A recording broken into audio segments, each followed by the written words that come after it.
Ma salutations les petits amigos, on se revoit aujourd'hui pour le quatrième vidéo concernant les outils. Avant d'aller plus loin, n'oubliez pas de vous inscrire et d'activer la cloche s'il vous plaît, c'est extrêmement important.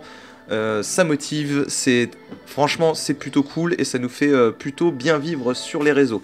Donc n'hésitez pas déjà à faire ça. Avant de commencer la vidéo tutoriel tout de suite, je vais faire mes rappels classiques avant, parce que sinon ça me prend trop de temps sur les 5 minutes et j'avoue c'est chiant. Les rappels rapides, à chaque fois n'oubliez pas que vous avez une lettre concernant un outil. Ici ça sera la lettre W pour l'outil baguette magique. N'oubliez pas que si vous avez un petit triangle et que vous faites clic droit, vous avez accès à d'autres outils qui sont cachés sur la même lettre, et que si vous faites Shift et la lettre en question, vous passez d'un outil à l'autre.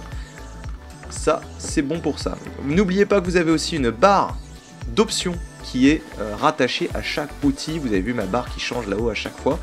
Et c'est tout à fait normal parce que chaque outil a des options particulières. Voilà, ça maintenant que c'est dit, on peut y aller pour les 5 minutes. Explication de l'outil baguette magique. W, allez c'est parti, let's go. Piou, t'as 5 minutes. Oh yeah! C'est j'ai 5 minutes pour toi. Ok, salut, allez, hein, quoi? Mais non, allez, c'est parti pour les 5 minutes, les petits amigos. Donc ici, j'ai un personnage, une fille qui est assise sur le sable, je dois la découper. Pour la découper, je peux utiliser l'outil baguette magique, mais on sait déjà que ça va être compliqué juste avant de commencer. L'outil baguette magique consiste à prendre un pixel et à faire correspondre tous les pixels autour et à sélectionner automatiquement toutes ces pixels. Par exemple, je prends par exemple le vert, ça sélectionne tout ce vert là, tout ce vert là. La touche mage va rajouter, mage shift pardon, va rajouter tout ça là, voilà, vous avez vu, à chaque fois que je veux rajouter quelque chose, j'ajoute. Et si je veux enlever, je fais moins, c'est-à-dire avec la touche alt. Et là, avec la touche alt, effectivement, je viens réenlever toutes mes sélections. Mais vous avez vu, si je veux sélectionner la fille là, c'est pas facile du tout.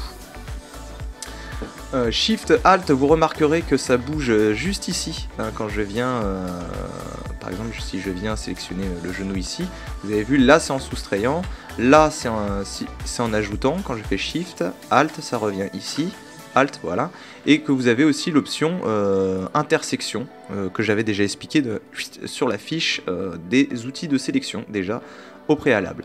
Vous pouvez également changer la tolérance. Alors la tolérance, c'est tout simplement ce qui est lié à votre sélection. Si vous voulez que ça soit moins tolérant et que ça prenne plus de choses, vous réduisez, et ainsi de suite. Pour le lissage et les pixels contigus, pareil, c'est selon votre sélection. Si vous voulez que ça soit dur ou plutôt lissé. Par rapport ici à l'outil de sélection rapide, alors ça pareil, si vous maintenez le clic, ça vient sélectionner votre personnage directement, vous avez vu. Photoshop est assez malin pour ça. C'est pas parfait, si on zoome on voit qu'il y a des zones par exemple qui ne prend pas en compte, mais vous pouvez aussi jouer sur plus et moins. Là vous avez vu moins, toujours avec le Alt, et le moins vient enlever ces parties là. Seulement moi j'ai du mal un peu à faire confiance à cet outil quand les couleurs ne sont pas parfaitement unies, ce qui est le cas ici. Donc pour ça on va rentrer dans quelque chose de pratique. Sur les autres vidéos à chaque fois je vous en parle. C'est sélectionner, masquer et notamment select subject. Justement on va venir sur les deux aujourd'hui. Il me reste 2 minutes 30 pour faire ça, la moitié du temps. Je viens juste avant de commencer là-dessus. Ici vous pouvez sélectionner aussi l'épaisseur, c'est-à-dire vous pouvez être beaucoup plus gros pour sélectionner votre sujet. Voilà, donc ça évidemment vous avez, comme on y reviendra sur le pinceau plus précisément de ça, c'est exactement le même principe, je vous expliquerai à ce moment là.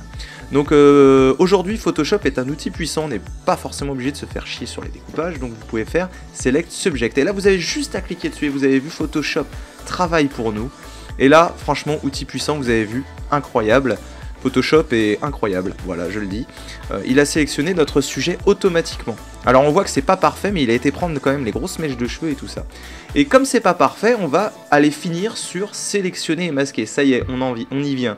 Alors ça c'est quelque chose d'assez particulier sur Photoshop. Moi j'aime bien travailler en pelure d'oignon avec un fond à 50%.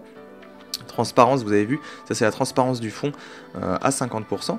Et effectivement, cette pelure d'oignon va nous permettre de travailler sur la sélection des cheveux. Et on voit ici, par exemple, qu'on n'est pas top. Et aujourd'hui, alors c'est un petit peu court, 5 minutes, mais je vais vous faire l'outil d'amélioration des contours. sélectionner masquer, c'est quelque chose d'assez particulier quand même. Et si je viens améliorer mes contours, en fait, juste ici, vous avez vu qu'au niveau de mes cheveux, ça va devenir assez particulier.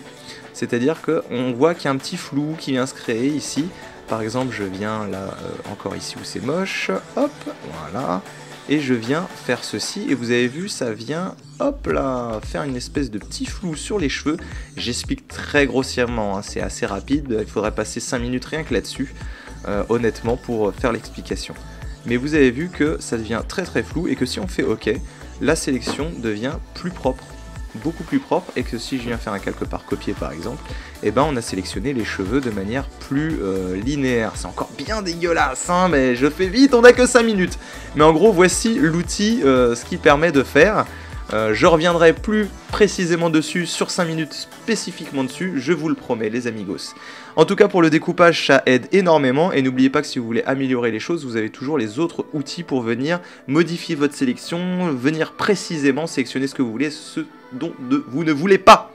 Voilà les amigos pour l'explication de ce 4e outil W avec sélection rapide et baguette magique. J'espère que cela vous a plu, n'hésitez pas à vous inscrire, et à bientôt, et ciao.